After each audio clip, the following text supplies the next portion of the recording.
नमस्कार, मैं हूं आपके साथ अजीत। नंबर वन चैनल के नंबर वन शो में आज हम आपको बताएंगे कि चीन ने अचानक अपनी चाल क्यों बदल दी है और क्या अब चीन ने ताइवान पर हमले की तारीख और वक्त फिक्स कर दिया है।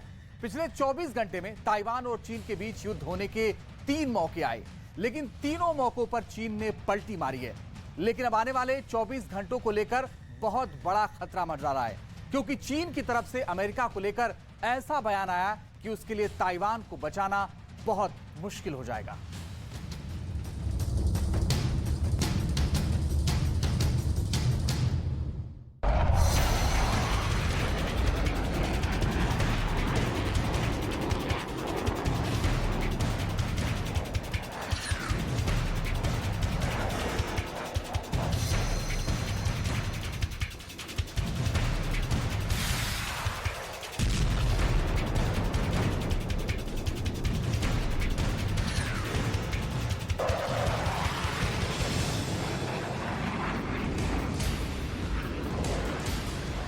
चीन बहुत गुस्सा है, चीन बहुत परेशान है।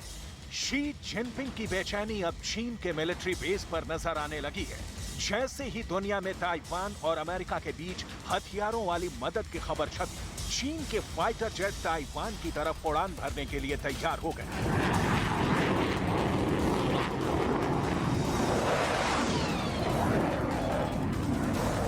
चीन ने बॉम्बर भी उड़ाए, लड़ाकू विमान भी उड़ाए और इसके पीछे मकसद सिर्फ एक था कि किसी तरह ताइवान डर जाए। चीन ने कई फाइटर जेट ताइवान की तरफ भेजे। इनमें 4 फाइटर जेट्स ताइवान और चीन के बीच मीडियन लाइन को पार कर गए। ये वो अदृश्य लकीर है जो चीन और ताइवान के बीच अनाधिकारिक बैरियर माना जाता है। यानी ये वो लाइन है जिसको दोनों तरफ से फौज को पार करना मना है। लेकिन चीन ने एक बार फिर ऐसा किया। हालांकि ताइवान के रडार एक्टिव थे और उन्होंने उनको फौरन ट्रैक करके वार्निंग जारी कर दी, जिसके बाद वो वापस अपनी हवाई सरहद में लौट गए।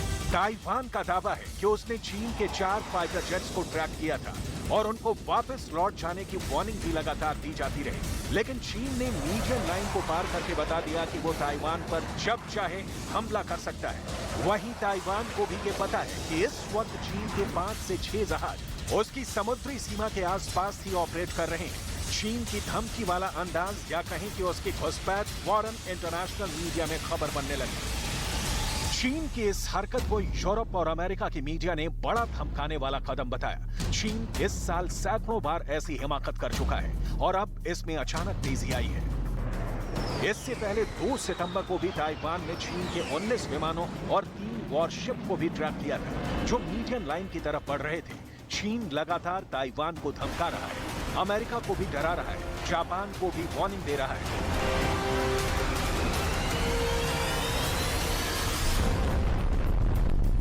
ऐसा 2 अगस्त को अमेरिका की स्पीकर नैन्सी पेलोसी के दौरे के बाद से शुरू हुआ और लगातार जारी है। चीन की नौसेना पिछले 1 महीने से ताइवान के आसपास लगातार युद्धाभ्यास कर रही है और उसके इरादे खतरनाक बने हुए हैं। अब चीन के बढ़े हुए गुस्से की वजह देखिए। दुनिया भर में ये बात फैल चुकी है कि ताइवान को अमेरिका से 9,000 करोड़ रुपए के हथियार मिलने वाले हैं। 9,000 करोड़ में क्या क्या मिलेगा वो आगे बताएंगे।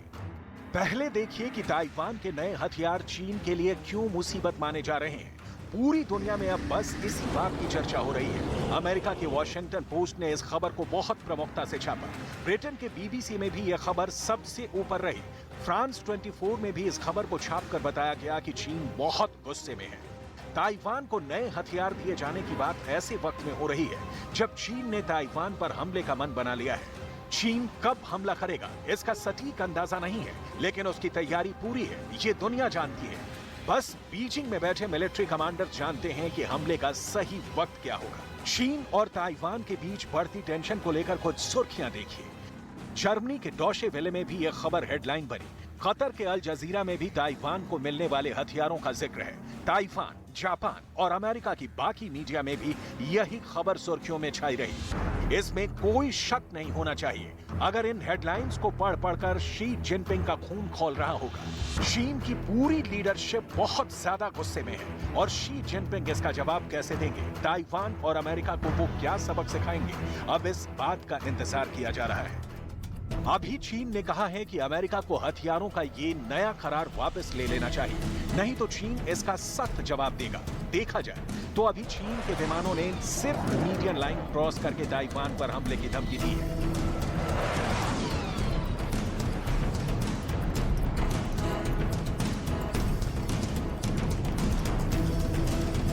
चीन की नेवी ताइवान के चारों तरफ फैली हुई है।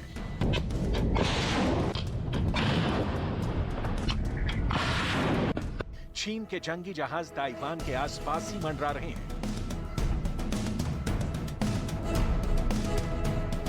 चीन का हमला किसी भी वक्त हो सकता है।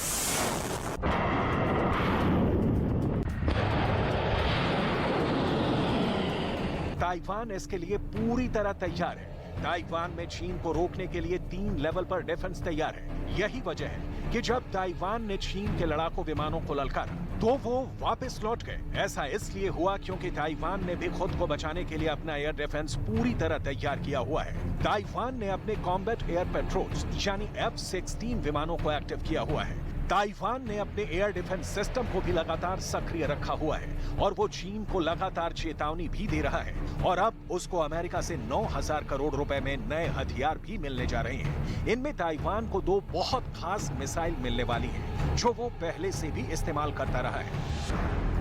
पहली है air to air sight finder missile, जिससे F-16 को लैस किया जाएगा, और दूसरी है anti ship missile harpoon missile. इस मिसाइल को वॉरशिप से भी दागा जाता है और F-16 भी इसे लॉन्च कर सकता है। इसके अलावा अमेरिका ताइवान के रडार और सर्विलांस सिस्टम को भी आधुनिक बनाएगा। लेकिन दोनों मिसाइलों की शक्ल में ताइवान की ताकत और मजबूत होने जा रही है, क्योंकि साइट फाइंडर और हार्पून दोनों ही चीन की घुसपैठ को मुंह तोड़ जवाब देने की काबिलियत रखती है। ये ऐसी मिसाइलें हैं जो चीन को पछताने पर मजबूर कर सकती हैं। देखिए, ये है हार्पून मिसाइल। ये दुनिया की सबसे खतरनाक और भरोसेमंद एंटी शिप मिसाइल मानी जाती है। ताइवान के F-16 वाइपर ऐसे ही मिसाइल से लैस कर दिए गए हैं ताकि समंदर में चीन के वॉरशिप को टारगेट बना सके। अगर ये मिसाइल F-16 से लॉन्च की गई तो समझ लीजिए कि चीन के जंगी जहाजों के पास बचने का रास्ता नहीं होगा और इस मिसाइल के हिट करने के बाद उनका डूबना तय है। ये बात चीन भी बहुत अच्छी तरह से जानता है कि ताइवान की हार्पून मिसाइल का F-16 पर होना उसके लिए कितना खतरनाक है। ताइवान के पास एयर लॉन्च्ड हार्पून मिसाइल का जो वर्जन है, उसकी रेंज 220 किलोमीटर है। हार्पून ऐसी मिसाइल है जो चीन के जंगी जहाजों को ताइवान से दूर रख सकती है, क्योंकि अगर ऐसी मिसाइल को कई विमानों से एक साथ लॉन्च किया गया तो ये स्वाम्प अटैक की तरह चाइनीज वॉरशिप की तरफ बढ़ेंगी और फिर उसके पास खुद को बचाने का रास्ता नहीं होगा। ये मिसाइल समंदर से चंद मीटर ऊपर से गुजरते हुए दुश्मन के जहाज पर अटैक करती है। ऐसे में इस मिसाइल को ट्रैक करना और उसे एयर डिफेंस के जरिए खत्म करना आसान नहीं होता। अब देखिए ताइवान को अमेरिका से मिलने वाली दूसरी मिसाइल, जिसे साइट फाइंडर कहा जाता है। 3 मीटर लंबी मिसाइल को देखिए ताइवान की वायुसेना स्टाफ ने कैसे थामा हुआ है। ये 85 किलो की मिसाइल है और किसी भी क्लोज कॉम्बैट में ये दुनिया की सबसे खतरनाक मिसाइल मानी जाती है। AIM-9X यानी air intercept missile 9X site finder missile की रेंज 35 किलोमीटर तक होती है। ये वो मिसाइल है जो ताइवान को भरोसा देती है कि चीन के फाइटर जेट्स ने हमला किया तो वो उन्हें 35 किलोमीटर की रेंज पर आराम से गिरा सकते हैं। साइट फाइंडर वो मिसाइल है जिससे आज अमेरिका के बेहतरीन से बेहतरीन जहाज लैस हैं। F-16 से लेकर स्टेल्थ जेट F-22 और F-35 भी इन्हीं दोनों मिसाइलों से शिकार करने के लिए तैयार किए गए। कहा जाता है कि एक बार ये मिसाइल टारगेट पर फायर कर दी जाए तो नतीजा फाइटर जेट का खात्मा ही होता है। ऐसे में चीन नहीं चाहेगा कि उसका ताइवान के F-16 वाइपर जेट से मुकाबला हो, क्योंकि चीन किसी भी सूरत में ताइवान जैसी छोटी ताकत से मार खाता हुआ नहीं देखना चाहेगा। इसलिए अब हार्पून और साइट फाइंडर इन दोनों मिसाइलों को फायर करने वाले जहाज F-16 को भी देख लीजिए। ये ताइवान का प्रीमियम क्लास का वो जहाज है जिसके पास कॉम्बैट एयर पेट्रोल की जिम्मेदारी है। ताइवान के F-16 वाइपर के बारे में और जानने से पहले देखिए कि ताइवान के पास ऐसे कितने जहाज हैं। ताइवान के पास अभी पहले से अमेरिका से खरीदे गए 140 F-16 फाइटर जेट है, लेकिन डिमांड है कि उसे और ऐसे जहाज अमेरिका से दिए जाएं। यही जहाज ताइवान की हवाई ताकत की बैकबोन है। F-16 को ताइवान ने 90 के दशक और उसके बाद अमेरिका से खरीदा। ये कई मायनों में चीन के फाइटर से आधुनिक है। आज भी यही सबसे बड़ा फैक्टर है कि चीन के फाइटर पायलट ताइवान के इस लड़ाकू विमान से मुकाबला नहीं करना चाहेंगे, क्योंकि अमेरिका में बना ये फाइटर जेट चीन के तमाम जेट्स पर भारी पड़ सकता है। कुल मिलाकर अमेरिका अब ताइवान को चीन के खिलाफ एक बड़े लॉन्च पैड की तरह इस्तेमाल करने जा रहा है, जैसा उसने यूक्रेन को रूस के खिलाफ भी किया है। जो हथियार अमेरिका डायरेक्ट चीन पर इस्तेमाल नहीं कर सकता, वो हथियार अमेरिका अब ताइवान को दे रहा है और बड़ी तादाद में देने जा रहा है। ऐसे में अब ताइवान में अमेरिका को और कई हथियार फौरन सप्लाई करने की मांग की जा रही है, ताकि वो चीन का तब तक मुकाबला कर सके जब तक अमेरिकी मदद न पहुंच पाए। इन हथियारों में F-16 सबसे बड़ा नाम है, जो चीन के लिए बड़ा खतरा साबित हो सकता है। दूसरा सबसे बड़ा नाम है M1A1 एब्रम टैंक, जो ताइवान के तट पर उतरने वाली चाइनीज आर्मी का मुकाबला करेंगे। तीसरा है अपाचे अटैक हेलीकॉप्टर, जो चीन की लैंडिंग फोर्स को छुप कर निशाना बना सकते हैं। और चौथी है होवित्जर M109, जो किसी भी चाइनीज फोर्स के एडवांस को रोक सकती है। लेकिन इन सब के बीच सबसे डराने वाली खबर देख लीजिए, क्योंकि ताइवान अब कुछ ऐसा करने जा रहा है जो वोलोदिमीर ज़ेलेंस्की ने यूक्रेन में रूस के खिलाफ किया है। देखिए ताइवान ने कौन से हथियार का ऑर्डर बढ़ा दिया है।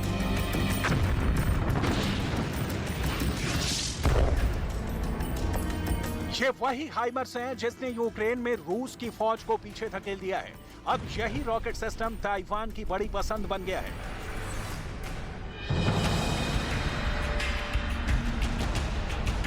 न्यूज वीक की रिपोर्ट में छपा है कि ताइवान चीन का मुकाबला करने के लिए हाइमर्स डील पर जोर दे रहा है। ताइवान अमेरिका से हाइमर्स के वो रॉकेट चाहता है जो 300 किलोमीटर की रेंज तक अटैक कर पाए। अगर ऐसा हुआ तो समझ लीजिए ताइवान अपनी जमीन से चीन तक मल्टी बैरल रॉकेट सिस्टम से हमला कर पाएगा, क्योंकि ताइवान और चीन के बीच समुद्री गलियारे की चौड़ाई औसतन 180 किलोमीटर है और हाइमर्स से लैस होने के बाद वो चीन के मेन लैंड पर भी वार कर पाएगा।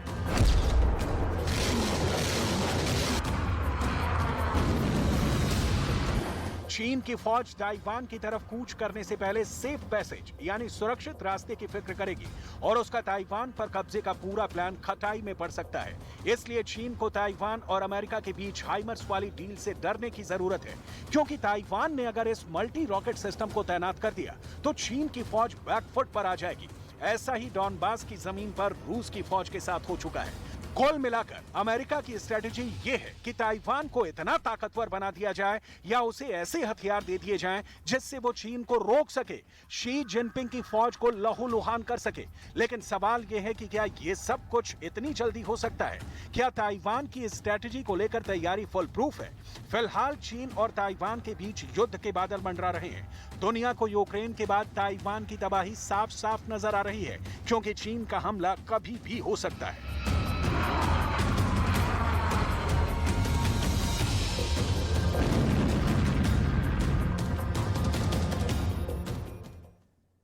इस वक्त रूस और चीन वोस्तोक में युद्धाभ्यास कर रहे हैं। दोनों देशों के सैनिक कदम ताल करके अपनी एकता का प्रदर्शन कर रहे हैं। इस बीच शी जिनपिंग के बहुत खास और चीन के नंबर 3 ताकतवर नेता मॉस्को जा रहे हैं। यूक्रेन को पुतिन जला रहे हैं और ताइवान को शी जिनपिंग जलाने के लिए बेताब दिख रहे हैं। कहा जा रहा है कि रूस और चीन के बीच बहुत कुछ खतरनाक पक रहा है। कुछ ऐसी साजिश रची जा रही है जिसे रोका नहीं गया तो इसका खामियाजा पूरी दुनिया को भुगतना होगा। सवाल है रूस और चीन को रोकेगा कौन? देखिए इस रिपोर्ट में बहुत कुछ आपको क्लियर हो जाएगा।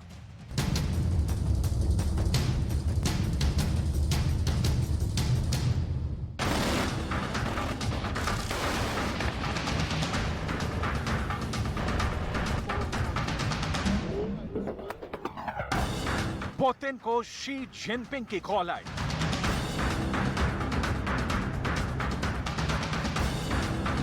रूस चीन के बीच क्या पक रहा है?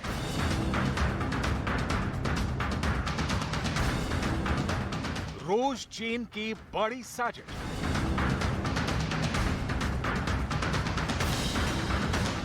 युद्धाभ्यास के बहाने जंग की तैयारी।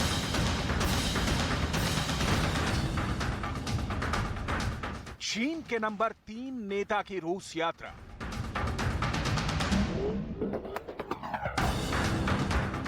ड्रैगन की नई चाल काम कर गई।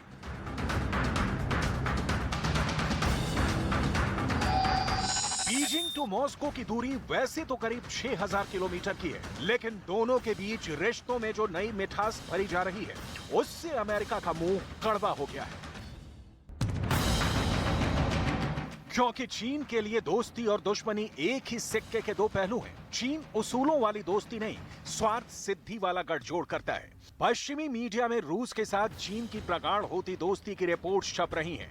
वोस्तोक में दोनों देशों के सैनिक अपने तोप और गोलों की आजमाइश में बिजी हैं।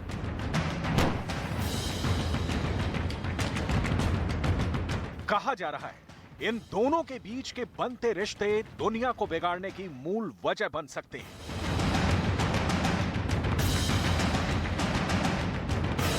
बम, बारूद और बंदूक की नली से निकली सत्ता में यकीन करने वाला देश चीन अब अमेरिका के खिलाफ नए हथकंडे आजमा रहा है। इसके लिए शी जिनपिंग ने अपने सबसे खास आदमी को काम पर लगाया है। यूक्रेन की जलती जमीन के बीच रूस के ठंडे वातावरण में चीन के नंबर 3 ताकतवर नेता ली जिनशू मॉस्को पहुंच रहे हैं। ली के बारे में थोड़ी सी डिटेल आपको जरूर जाननी चाहिए। ली चीन के 25 सदस्यीय पोलित ब्यूरो के सदस्य हैं। 2012 में पोलित ब्यूरो में शामिल हुए और तब से इनका कद लगातार बढ़ता गया। 72 साल के ली रूस चीन दोस्ती के सशक्त पैरोकार हैं। इससे पहले ली ने साल 2012 में जिनपिंग के खास प्रतिनिधियों के रूप में रूस की यात्रा की थी। ली ने रूस और चीन के बीच मजबूत रिश्ते कायम रखने में अहम भूमिका निभाई है। शी जिनपिंग ने अपने सबसे खास को रूस भेजने का निर्णय इस वक्त क्यों लिया जब ताइवान उबल रहा है?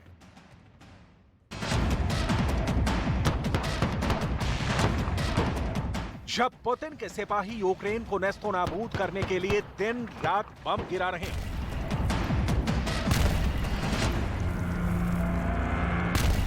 जब अमेरिका और यूरोप पुतिन के खिलाफ ज़ेलेंस्की को डॉलर और हथियारों की सप्लाई कर रहे हैं,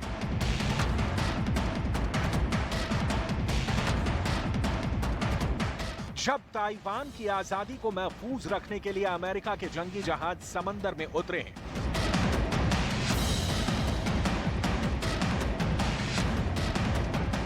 इन सवालों का जवाब एक एक करके आपको दिखाएंगे। लेकिन उससे पहले वोस्तोक के युद्धाभ्यास की तस्वीर देखिए।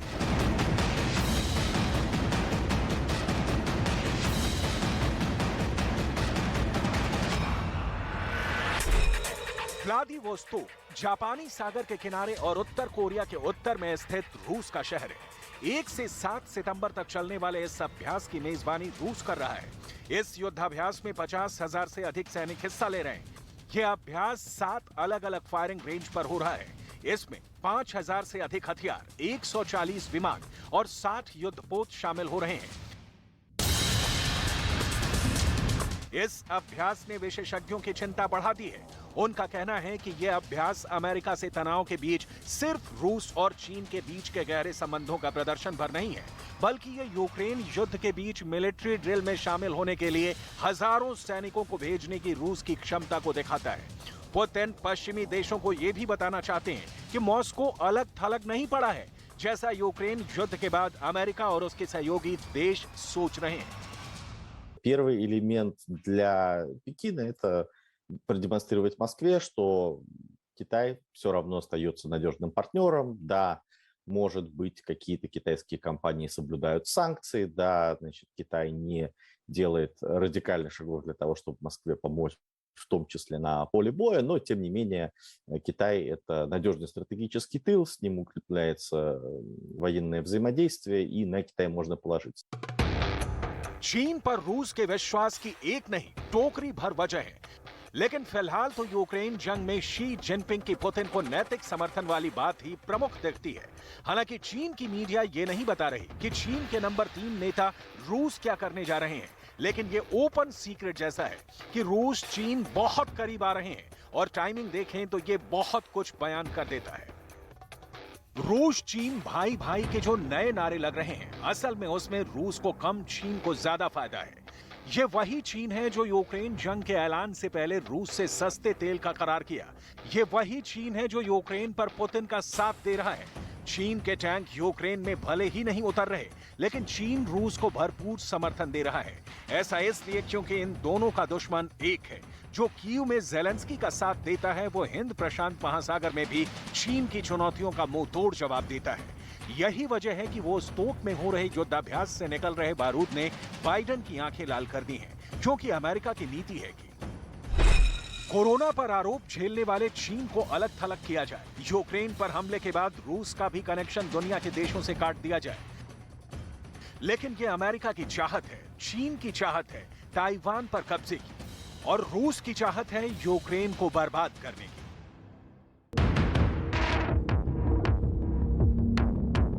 चीन की आक्रामकता और दादागिरी का शिकार सीधे तौर पर तो हिंद प्रशांत के छोटे मझोले देश हो रहे हैं, जिसमें जापान भी है, दक्षिण कोरिया भी है, ताइवान भी है। जबकि रूस के कारण Poland, Netherlands, Sweden, Estonia, Latvia, Lithuania जैसे देश हो रहे हैं। अमेरिका नेटो का नेता है और रूस चीन की दोस्ती इसीलिए उसे बहुत चुभ रही है। सच तो यह है कि अमेरिका रूस से ज्यादा चीन को खतरनाक मानता है। चीन सबसे बड़ा दुश्मन, वजह नंबर 1, क्योंकि रूस कभी भी वैश्विक अर्थव्यवस्था, भौगोलिकरण और उदारवाद का ना बड़ा हिस्सा रहा और ना ही चीन की तरह उसने इसका फायदा उठाया। चीन आज अमेरिका और पश्चिमी देशों के सहारे ही दुनिया की बड़ी आर्थिक शक्ति बन सका है। यही वजह है कि रूस के मुकाबले चीन को विश्व व्यवस्था से हटा पाना अमेरिका के लिए चुनौती है। चीन सबसे बड़ा दुश्मन, वजह नंबर 2। दूसरी बड़ी वजह यह है कि चीन के मुकाबले रूस का प्रभाव क्षेत्र बहुत सीमित है। दुनिया भर में रूस के बहुत दोस्त हैं और चीन के मुकाबले तो बहुत ही ज्यादा। लेकिन इनकी मदद से रूस विश्व व्यवस्था का तोड़ ना बनना चाहता है और ना ही बनाना। इसके उलट चीन की कुछ ऐसी ही मंशा है, खास तौर पर बेल्ट और रोड परियोजना की नजर से। चीन सबसे बड़ा दुश्मन, वजह नंबर 3। अमेरिका इस बात से भी वाकिफ है कि रूस यूरेशिया और यूरोप पर भी अपना दबदबा बनाने की कोशिश करेगा, जहां ब्रिटेन, फ्रांस और जर्मनी जैसी पुरानी यूरोपीय ताकतें मौजूद हैं। ये कभी रूस के रास्ते को आसान बनने नहीं देंगे। हालांकि हिंद प्रशांत की शक्तियां जापान, भारत और ऑस्ट्रेलिया के हाथ थामे बिना इनका काम नहीं चलेगा। चीन सबसे बड़ा दुश्मन, वजह नंबर 4। दक्षिण चीन सागर और हिंद महासागर पर पूरी दुनिया की आर्थिक निर्भरता की वजह से भी इस क्षेत्र में मौजूद चीन रूस के मुकाबले कहीं बड़ा है। इसके अलावा ताइवान और दक्षिण चीन सागर के आसपास बसे तमाम छोटे मंझोले देशों की सुरक्षा का जिम्मा भी अमेरिका पर है, जिसे वो नजरअंदाज नहीं कर सकता है।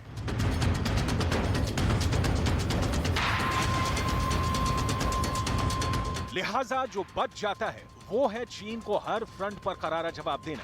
लेकिन चीन बहुत तेजी से रूस के करीब आ रहा है और दोनों शक्तियों के मिलने से अमेरिका सैनिक शक्ति के मामले में 19 पड़ जाएगा। हालांकि ये बहुत आसान नहीं है, लेकिन फिल वक्त जो सूरत हाल देख रहे हैं वो बता रहे हैं कि रूस चीन वर्सेस अमेरिका की जंग बहुत दिनों तक टलने वाली नहीं है। ऐसा कहने का आधार भी समझ लीजिए। रूस और चीन ने आपसी रक्षा संबंधों को मजबूत करने के लिए और अधिक हवाई और समुद्री अभ्यास करने के लिए एक समझौते पर हस्ताक्षर किए हैं। इस समझौते के मुताबिक रूस और चीन एशिया प्रशांत क्षेत्र, जापान सागर और पूर्वी चीन सागर में संयुक्त अभ्यास करेंगे और इसकी शुरुआत चीन और रूस ने 17 अक्टूबर 2021 को जापान के पूर्वी सागर में पीटर द ग्रेट गल्फ के पास संयुक्त नौसैनिक अभ्यास से किया। इसके बाद 24 फरवरी की तारीख आ गई जब रूस ने यूक्रेन पर आक्रमण कर दिया। रूस के एक्सपर्ट मानते हैं कि रूस और चीन के संबंध 1950 के दशक के बाद सबसे अच्छे दौर से गुजर रहे हैं। रूस और चीन 4209 किलोमीटर की सीमा साझा करते हैं, जो दुनिया की छठी सबसे लंबी अंतर्राष्ट्रीय सीमा है। 1969 में सीमा विवाद को लेकर सोवियत संघ और चीन के बीच झड़प हो गई थी। लेकिन अब दोनों देशों को इस बात का एहसास हो रहा है कि उनकी आपसी दुश्मनी दोनों के लिए खतरनाक है। हालांकि रूस और चीन दोनों देश 1960 और 1970 के दशक में सीमा विवाद को लेकर भी लड़ चुके हैं, लेकिन पिछले 10 सालों से दोनों पक्षों के बीच संबंध बेहतर होते जा रहे हैं। 2014 में रूस पर पश्चिमी प्रतिबंध लगाए जाने के बाद दोनों देश तेजी से घनिष्ठ हो गए। रक्षा के क्षेत्र में नहीं, दोनों देश कूटनीतिक और आर्थिक रूप से भी करीब आ रहे हैं। ईरान, उत्तर कोरिया, सीरिया और वेनेजुएला के साथ संबंधों पर चीन और रूस के समान विचार है। राष्ट्रपति शी जिनपिंग और व्लादिमीर पुतिन के आपसी संबंध भी अच्छे हैं। 2013 के बाद से दोनों आपस में 30 से अधिक बार मिल चुके हैं। शी जिनपिंग ने पुतिन को अपना सबसे अच्छा दोस्त कहा है। पुतिन भी मीडिया में शी जिनपिंग की कई बार तारीफ कर चुके हैं। ये दोस्ती सिर्फ कागजी नहीं है, इसमें दोनों के हित छिपे हैं। रूस चीन का प्रमुख हथियार सप्लायर है, वहीं चीन तेल के लिए भी रूस पर निर्भर है। रूस का चीन के ऊर्जा क्षेत्र में भी भारी निवेश है। दूसरी ओर चीन रूस का प्रमुख व्यापारिक साझेदार है। दशकों से दोनों देशों में लोकतंत्र विरोधी ताकतों का शासन रहा है। दोनों देश अपने अपने देशों में पश्चिमी उदारवादी विचारधारा के प्रसार को रोकने के लिए समान स्थिति में है। अमेरिका और उसके सहयोगियों के प्रभाव को कम करने के मामले में दोनों देश एक दूसरे के समर्थक हैं। यही कारण है कि चीन और रूस की नजदीकियां पश्चिमी देशों के लिए सिरदर्द बन गई हैं। अमेरिका अब रूस और चीन को अलग अलग खतरों के रूप में नहीं देखता है, क्योंकि अब दोनों देश मिलकर काम कर रहे हैं। रूस और चीन के करीब आने से विश्व राजनीति में एक नया राजनीतिक समीकरण बन रहा है। शीत युद्ध के दौरान सोवियत संघ और अमेरिका के बीच की दुश्मनी अब चीन अमेरिका संबंधों पर ध्यान केंद्रित कर रहा है। चीन के आक्रामक चरित्र के कारण चीन अब अमेरिका का रूस से भी बड़ा दुश्मन है। दुनिया के अलग अलग महासागरों से जो तस्वीरें सामने आ रही हैं वो वाकई डराने वाली हैं। हिंद प्रशांत महासागर में चीन लगातार युद्धाभ्यास कर रहा है। इसी इलाके के दूसरी तरफ ऑस्ट्रेलिया में 17 देशों की वायुसेना भी एक बड़ी वॉर ड्रिल कर रही है। रूस यूक्रेन में जंग लड़ने के साथ साथ वो स्टोक में एक्सरसाइज के लिए 50,000 फौज इकट्ठा की हुई है।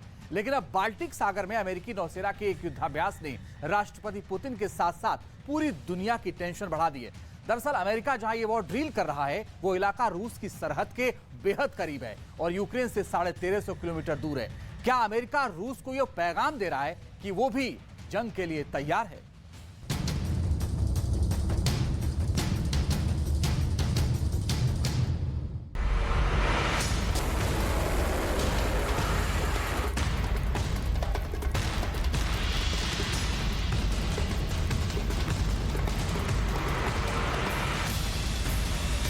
बाल्टिक सागर में अमेरिका का युद्धाभ्यास, रूस की सरहद के नजदीक अमेरिका का जंगी जहाज, यूक्रेन जंग के दौरान अमेरिका की वॉर ड्रिल, बाइडेन ने बढ़ाई पुतिन की टेंशन।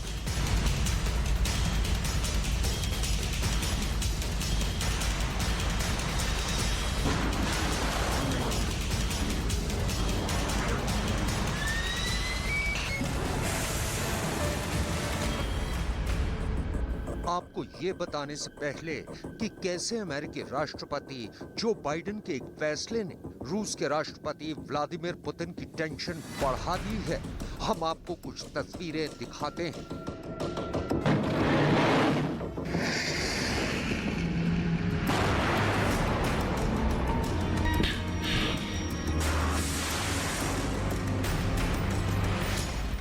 ये तस्वीरें इस बात की तस्दीक कर रही हैं कि रूस की सरहद के करीब अमेरिका के एक जंगी जहाज की वॉर ड्रिल से रूस में खलबली मची है। राष्ट्रपति पुतिन इस बात से भी इसलिए बेचैन है क्योंकि समंदर के जिस हिस्से में अमेरिका ये वॉर ड्रिल कर रहा है वो यूक्रेन के मैदान जंग से महज 1346 किलोमीटर ही दूर है।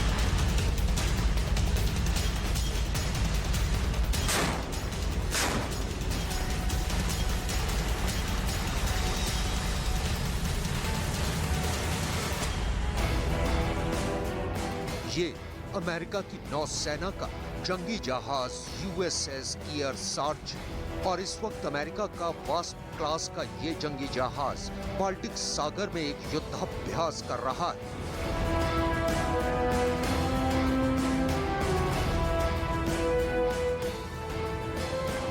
USS केयरसार्च के डेक से उड़ान भरता AV-8P हैरियर लड़ाकू विमान बाल्टिक सागर में अमेरिकी नौसेना के इस युद्धाभ्यास के दौरान मिशन पर निकलता अटैक हेलीकॉप्टर UH-1Y वेनम।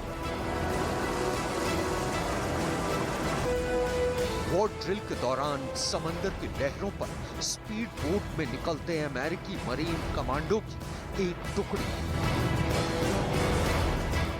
युद्धाभ्यास में हिस्सा लेता अमेरिकी नौसेना का MV-22 ऑस्प्रे हेलीकॉप्टर। इन्हीं तस्वीरों को देखने के बाद रूस के राष्ट्रपति व्लादिमीर पुतिन टेंशन में है।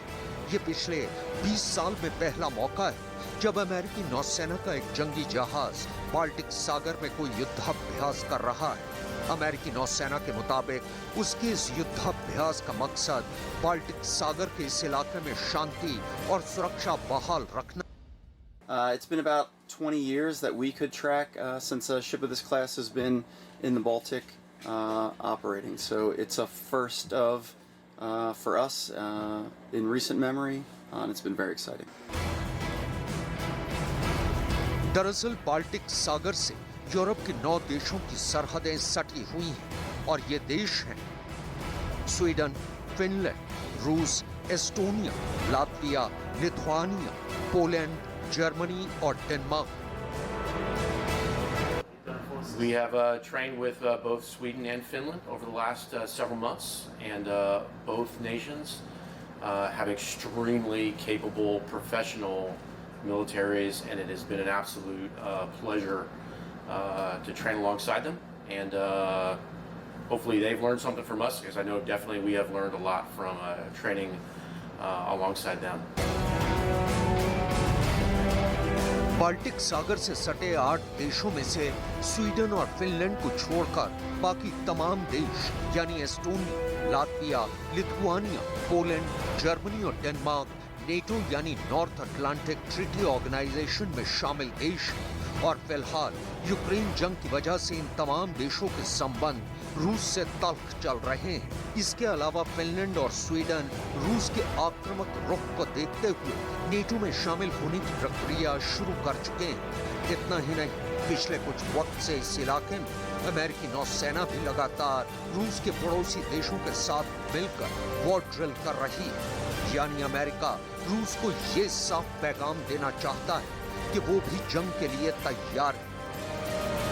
Seeking to join NATO, Finland and Sweden are making a sacred commitment that an attack against one is an attack against all. It's Article 5 of the Washington Treaty and the core, the very core of our alliance. And our allies committed to Article 5 and is stronger than ever, that commitment. The only time in history Article 5 has been invoked was on 9/11 when the United States was attacked. And all our allies rallied to our side. The United States will never forget that.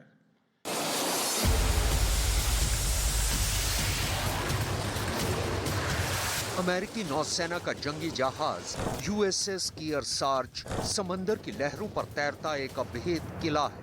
USS कियरसार्च पर 26 लड़ाकू विमानों और हेलीकॉप्टरों के साथ-साथ 2400 marine commando और नौसैनिक हमेशा तैनात रहते हैं। आइए अब आपको ये बताते हैं कि USS कियरसार्च की खासियत क्या है। USS कियरसार्च का वजन 41,150 टन है। USS कियरसार्च 257 मीटर लंबा है।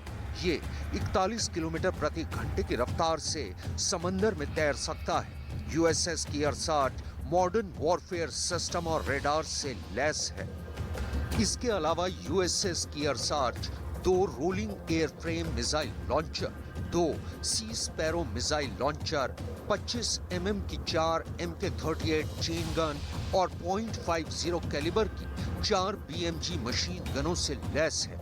इतना ही नहीं, USS कियरसार्च पर 6 AV-8B हैरियर लड़ाकू विमान, 6 F-35B स्टेल्थ स्ट्राइकर लड़ाकू विमान, 4 कोबरा और वाइपर अटैक हेलीकॉप्टर और 12 MV-22B असॉल्ट टिल्ट्रोटर तैनात रहते हैं। यही वजह है कि USS कियरसार्च को समंदर में अमेरिकी नौसेना का एक अभेद किला कहा जाता है और मई 2022 से ही अमेरिका ने अपने इस युद्धपोत को बाल्टिक सागर के इलाके में तैनात कर रखा है। We're showing the world that the United States of America can still do big things.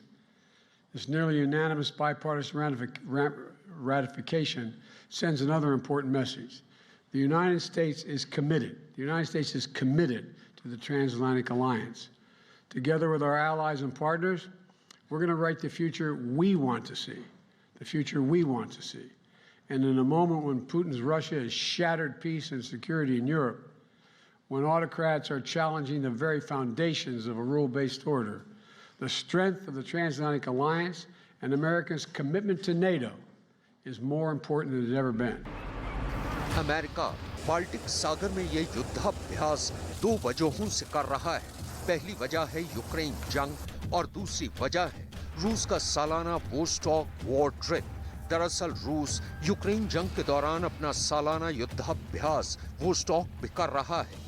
रूस अपना ये युद्धाभ्यास प्रशांत महासागर इलाके में कर रहा है। रूस की इस वॉर ड्रिल में चीन की सेना भी शामिल है। रूस के रक्षा मंत्रालय के मुताबिक उसकी ये वॉर ड्रिल 7 सितंबर तक जारी रहेगी और इस दौरान वो अपने देश के सुदूर पूर्वी हिस्से और जापान सागर में ये युद्धाभ्यास करेगा। वोस्टॉक 2022 में रूस के 50,000 सैनिक, 5,000 वेपन यूनिट, 140 लड़ाकू विमान और 60 जंगी जहाज शामिल हैं।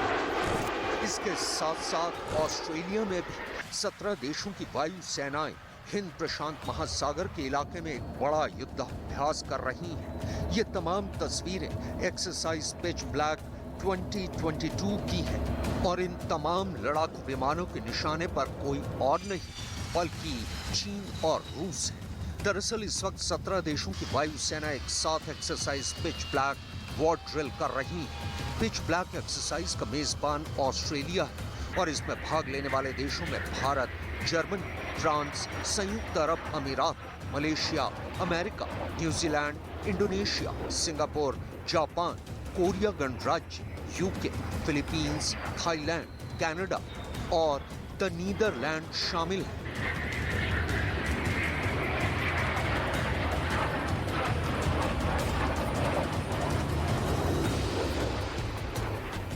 ये पहला मौका है जब जापान, जर्मनी और कोरिया गणराज्य पहली बार पिच ब्लैक एक्सरसाइज में शामिल हुए हैं। खबर के मुताबिक इसमें 17 देशों के वायुसेना के 100 लड़ाकू विमान और 2,500 सैन्यकर्मी हिस्सा ले रहे हैं। 19 अगस्त से शुरू हुई ये वॉर एक्सरसाइज 8 सितंबर तक चलेगी। इन तमाम तस्वीरों को देखकर एक हकीकत तो शीशे की तरह साफ हो चुकी है कि दुनिया दो खेमों में बढ़ चुकी है। एक तरफ अमेरिका और उसके सहयोगी देश और दूसरी तरफ रूस के साथ चीन और उनके बाकी मित्र देश खड़े हैं। और जिस तरह दुनिया के अलग अलग समंदरों में दुनिया के तमाम बड़े देश एक के बाद एक लगातार युद्धाभ्यास कर रहे हैं, उसे देखकर तो लगता है कि दुनिया पर एक बड़ी जंग का खतरा मंडरा रहा है।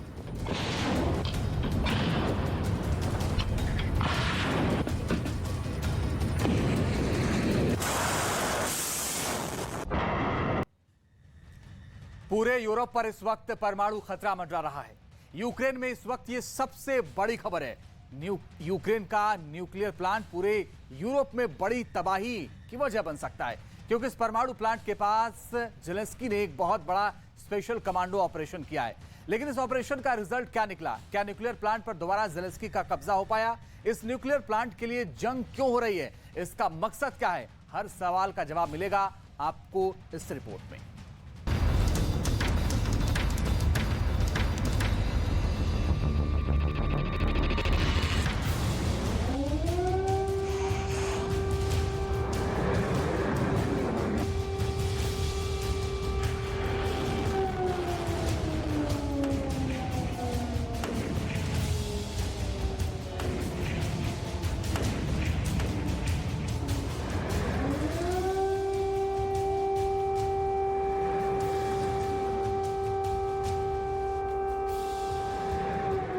जंग का जो सायरन इस वक्त यूक्रेन के अंदर सुनाई दे रहा है, ठीक वैसा ही सायरन जल्द ही पूरे यूरोप के अंदर सुनाई पड़ सकता है। आप पूछेंगे क्यों? तो उसकी वजह है यूक्रेन का न्यूक्लियर सेंटर ज़ैपोरिज़िया। आखिर क्यों बीते 24 घंटे के अंदर रूस और यूक्रेन के बीच ज़पोरिज़िया को लेकर बहुत भीषण जंग हुई है। लोग डरे हुए हैं कि इस बमबारी में कहीं न्यूक्लियर प्लांट का हादसा पूरे यूरोप को न्यूक्लियर तबाही की कगार पर ना ले आए।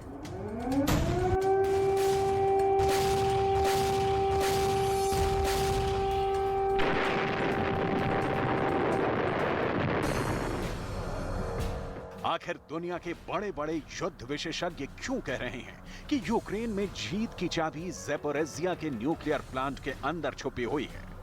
क्या वजह है कि ज़पोरिज़िया और उसके आसपास के लोग बहुत तेजी से पलायन कर रहे हैं? क्या 24 घंटे के अंदर ज़पोरिज़िया में कुछ बहुत बड़ा होने वाला है? आखिर क्यों तुर्की के राष्ट्रपति एर्दोगान खुद ज़पोरिज़िया की लड़ाई को रुकवाने के लिए रूस और यूक्रेन के बीच वार्ता करवाने के लिए खुद ही आगे आए हैं? ज़ेलेंस्की को किसी भी हालत में ज़पोरिज़िया क्यों चाहिए और क्या ज़पोरिज़िया पर बहुत बड़े हमले की प्लानिंग हो रही है?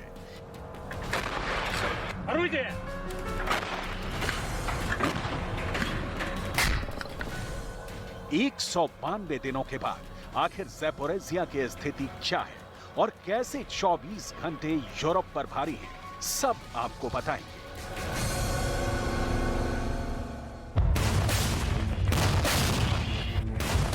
तो सबसे पहले आपको यही दिखाते हैं कि आखिर ज़पोरिज़िया में बीती रात क्या हुआ है। दरअसल 185 दिनों से ज़पोरिज़िया न्यूक्लियर प्लांट पर रूस के सैनिकों का कब्जा है। ज़ेलेंस्की ने पिछले महीने ही अपने टॉप कमांडर्स को यह आदेश दिया था कि ज़पोरिज़िया का न्यूक्लियर प्लांट पुतिन के कब्जे से आजाद करवाना होगा। इसके बाद पुतिन के कमांडर्स ने 2 सितंबर की रात मॉस्को के समय के मुताबिक रात 11 बजे ज़पोरिज़िया पर दोबारा कब्जा हासिल करने के लिए स्पेशल कमांडो ऑपरेशन शुरू कर दिया। ज़पोरिज़िया के न्यूक्लियर प्लांट के पास मौजूद काखोवका जलाशय है जहां से युद्ध की शुरुआत हुई और वहां पर यूक्रेन की स्पेशल फोर्स ने लैंडिंग का प्लान बनाया। उस वक्त रात 11 बजे के करीब 42 नाव और वाटर बोट से यूक्रेन की स्पेशल फोर्स ने काखोवका में लैंडिंग की कोशिश की। यूक्रेन की स्पेशल फोर्स के साथ साथ 250 से ज्यादा विदेशी सैनिक भी इस ऑपरेशन में मौजूद थे। ये सारे दावे रूस की सेना की तरफ से किए गए हैं। दावा ये भी किया गया है कि रूस की फौज को जैसे ही यूक्रेन के स्पेशल ऑपरेशन की भनक लगी, उन्होंने फौरन अपने मल्टीपल लॉन्च रॉकेट सिस्टम यानी MLRS से यूक्रेन की स्पेशल फौजों पर भीषण रॉकेट हमले कर दिए।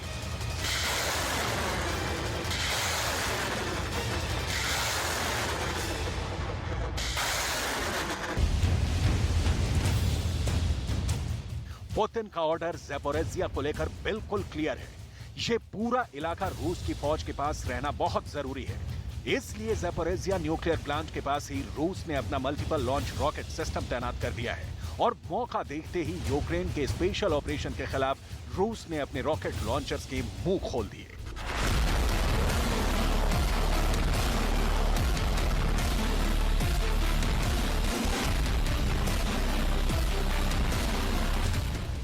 रूस के रक्षा मंत्रालय के प्रवक्ता ने इस हमले की पुष्टि की है। Атомной электростанции представители МАГАТЭ киевский режим в очередной раз предпринял попытку захвата АЭС. 2 сентября около 23 часов московского времени две группы катеров и моторных лодок общей численностью 42 единицы с десантом свыше 250 человек из числа сил специальных операций и иностранных наемников. पुतिन की आर्मी पहले से अलर्ट है और वो जानती है कि ज़ेलेंस्की किसी भी हालत में ये न्यूक्लियर प्लांट लेना चाहते हैं। इसलिए रूस ने पहले से ही इस महत्वपूर्ण इलाके में सुखोई 30 जैसा अत्याधुनिक विमान तैनात कर रखा है। इन्हीं विमानों ने यूक्रेन की स्पेशल फोर्सेस पर हमला किया, जिसमें रूस के दावों के मुताबिक यूक्रेन की फौजों की 20 नावें और मोटर बोट तबाह हो गए। इस वक्त IAEA यानी अंतर्राष्ट्रीय परमाणु ऊर्जा संस्थान की पूरी टीम यूक्रेन के अंदर मौजूद है। ज़ेलेंस्की कीव के अंदर IAEA के अधिकारियों की पूरी आवाभगत करवा रहे हैं। ज़ेलेंस्की को इस बात का पूरा यकीन था कि अगर वो इस वक्त में जब खुद IAEA के अधिकारी यूक्रेन में मौजूद हैं, रूस कल्पना भी नहीं करेगा कि ज़पोरिज़िया पर हमला हो सकता है। इसी का फायदा उठाते हुए ज़ेलेंस्की के ऑर्डर से ज़पोरिज़िया परमाणु प्लांट के पास जबरदस्त हमला यूक्रेन के द्वारा किया गया, जिसको रूस के फौजों ने नेस्तो नाबूद कर दिया है। रूस के रक्षा मंत्रालय के प्रवक्ता का दावा है कि इस पलटवार में यूक्रेन के 47 सैनिकों की मौत हो चुकी है।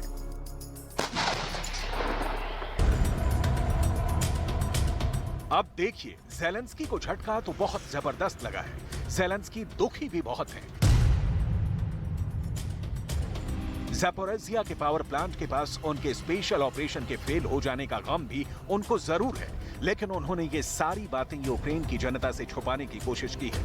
बड़ी ही चालाकी से ज़ेलेंस्की ने एक बयान जारी करके ये कहा है कि उनको यूक्रेन की फोर्स पर गर्व है, जो बहुत तेजी से यूक्रेन को आजाद करवाने की दिशा में आगे बढ़ रही है। ज़ेलेंस्की ने तो इतना बड़ा दावा कर दिया है कि यूक्रेन की फौजों ने रूस की कैलिब्र क्रूज मिसाइल को भी मार गिराया है।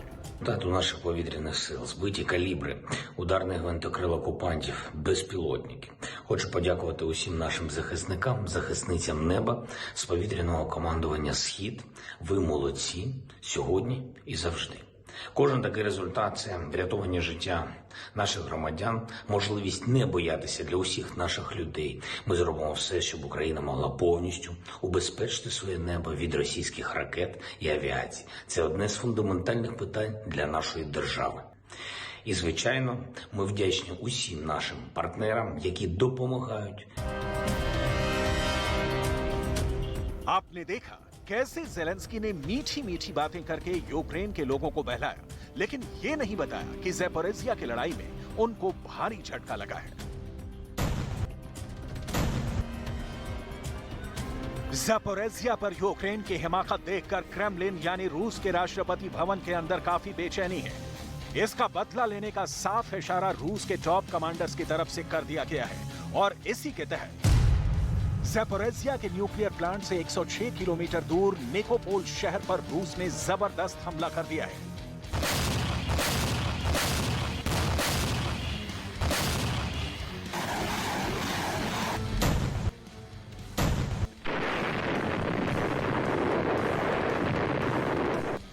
निकोपोल के लोग पूरी तरह से दहशत में नजर आ रहे हैं। जैसे ये तस्वीर देखिए जो ज़ैपोरिज़िया के न्यूक्लियर प्लांट से 30 किलोमीटर दूर की है। ये लोग निकोपोलिया के हैं और अब अपना सामान पैक करके निकल चुके हैं। छोटे छोटे बच्चे आखिरी बार उन पार्क्स में खेल रहे हैं जहां वो अब पता नहीं कब वापस आएंगे। На данный момент, да, беспокоимся о своей жизни, о целостности жилья, имущества, все осталось там. Плюс соседство с атомной станцией вообще никак не впечатляет. Не так боимся атомную станцию, как людей, которые там находятся. Военных русских, которые хотят не хотят, они ее обстреливают, пытаются это скинуть все на наших военных, которым как бы нету смысла ее обстреливать. У нас Украина знает, что такое Чернобыль, поэтому ни у кого помысле не возникло стрелять по атомной станции. Ждем, пока, дай бог, выбьют оттуда всех военных русских. ज़ैपोरिज़िया के पास स्पेशल ऑपरेशन फेल होने के बाद ज़ेलेंस्की का नया प्लान ये है कि वो किसी भी तरह न्यूक्लियर प्लांट तक जाने वाली रूसी फौजों को रसद की सप्लाई काटना चाहते हैं। Не боятися для усіх наших людей. Ми зробимо все, щоб Україна могла повністю убезпечити своє небо від російських ракет і авіації. Це одне з фундаментальних питань для нашої держави. І, звичайно, ми вдячні усім нашим партнерам, які допомагають із відповіддю на це складне питання. Допомагати Україні з протиповітряною обороною – це найбуквальніший, найочевидніший спосіб захищати людей від російського терору. उधर यूक्रेन के द्वारा ज़ैपोरिज़िया को वापस लेने की कोशिश ने रूस को खतरनाक जवाब देने का मौका दे दिया है। सबसे पहले तो यूक्रेन के ठिकानों पर रूस ने अपनी मिसाइलों से भयंकर हमले किए। अपने हेलीकॉप्टर्स और फाइटर जेट से रूस ने यूक्रेन के अंदर कोहराम मचा दिया। इसके बाद रूस की फौजों ने रॉकेट लॉन्चर से हमला किया। सवाल यह है कि आखिर यूक्रेन किसी भी स्थिति में ज़ैपोरिज़िया के न्यूक्लियर प्लांट को वापस क्यों लेना चाहता है।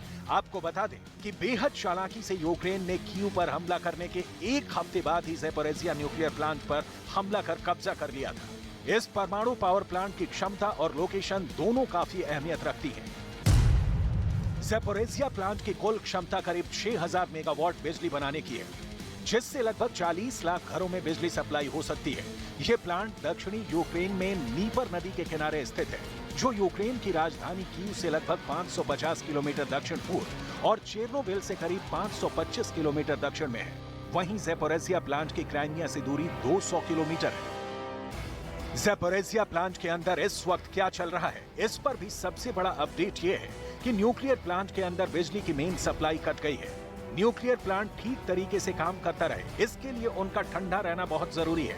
लेकिन बिजली की सप्लाई कट जाने से पूरे सिस्टम पर असर पड़ सकता है और किसी भी लापरवाही के चलते न्यूक्लियर लीक पूरे यूरोप को तबाही के मुंह में धकेल सकता है।